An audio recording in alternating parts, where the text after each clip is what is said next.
अगर जरूरत पड़ा तो अल्लाह से भी लड़ेंगे, भगवान से भी लड़ेंगे, कोई फिक्र नहीं।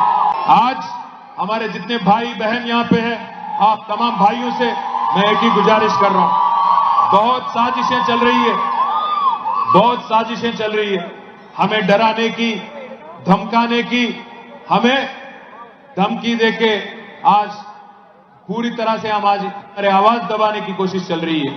आपसे एक वादा करते हैं, आज तारीख लिख लो, खुतबापुर में मैं बोल रहा हूं, लिख के रख लो।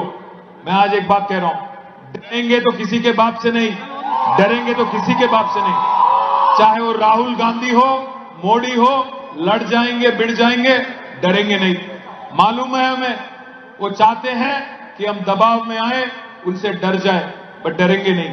जब तक आपकी मदद है, जब तक आपकी आशीर्वाद हम पे है, जब तक आपकी मोहब्बत हमें मिलती रहे, तब तक अगर जरूरत पड़ा तो अल्लाह से भी लड़ेंगे, भगवान से भी लड़ेंगे, कोई फिक्र नहीं। एक बात मैं जरूर कहूंगा, जब तक रहेंगे सियासत में, सेक्युलर बन के रहेंगे।